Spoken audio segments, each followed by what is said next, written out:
More than 600 years ago, bored Scottish shepherds started to hit leather balls with sticks. 100 years later, King James II of Scotland actually banned it because it was interfering too much with his soldiers' archery practice. But today, despite that Scottish king's attempts, the sport has lived on and spread throughout the world.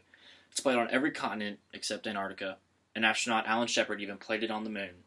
I'm talking, of course, about golf. You wouldn't believe it by looking at my scores, but I've been playing golf since I was 5. I play once a week with my friends, and I absolutely love the sport. Unfortunately, many people buy into the misconception that golf is a sport for the privileged elite and don't understand the fun of going to hit, or usually shank, a ball into the woods. Today I'm going to shed some light on the foundations of the game, some basic equipment, why so many people play the sport, and why you should too. As I mentioned earlier, today's game is generally attributed to 15th century Scotland, even though there's evidence of Romans playing a similar sport in 100 BC. However, in a time where archery and swordsmanship were the national defense and sheep needed to be herded, many people deemed golf a waste of time and moved to ban it. This was the general Scottish consensus until in 1502, King James IV actually picked up the game himself and decided to stop the ban. Since then, royalty and civilians alike have been enjoying the sport, which spread throughout the world with English colonialism. The first golf course in America, Oakhurst Links, opened in 1884, although there's evidence of English settlers bringing their equipment with them as early as the 1720s. Those first clubs brought over were all made of wood. In fact, all drivers, or the big clubs, were made of wood until the 1980s, when steel heads were introduced, although they've been making the skinny clubs out of metal since the early 1900s. The first golf clubs were all made of leather stuffed with feathers, and it really wasn't until the 1800s when that started to change. In 1850, people began making rubber-like balls out of hardened sap from trees, which was called gutta perch. The ball used today was introduced in its early form in the early 1900s, and really hasn't changed too much since then, honestly, besides different kinds of material to make it. Now, of course, I've talked about all the equipment you have to bring. I just want to go over some of it real quick. So, a note, every golfer in a competition can have a bag with 14 clubs in it. That's the maximum. These clubs vary a lot in design, but they all serve the same purpose, of course, which is to get the ball in the hole. Today I'm going to show you 4 of my clubs that kind of show the different types of clubs in the progression. So the first one, and the most lofted, or the most aimed up, is going to be my sand wedge. You can see how lofted it is. I use this when I'm stuck in the sand, which of course happens a lot. And it's pretty useful around the greens as well. So there's the sand wedge. And then it goes from sand wedge, which is the most lofted, to pitching, 9, 8, 7, 6, 5, 4, until they go to about 2, but nobody really uses a 2 wood anymore. The most common low iron is about a 5. And this is a 5 right here. You can see it's almost straight up and down.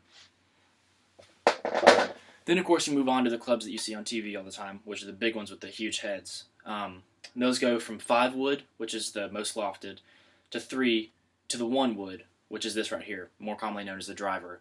These are used for distance since they have the big head and they're really long. Lastly, of course, everyone's familiar with the putter. You've all played putt-putt before. This is to get the ball in the hole in the greens. Now, many people who first try to swing one of these clubs find it really awkward, and they'll end up shanking it or missing it completely, of course.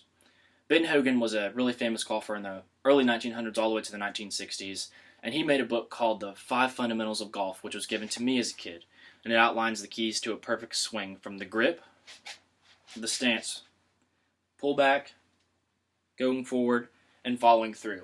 And it's a great guide to golf, and it's something that every beginning golfer, I think, should buy.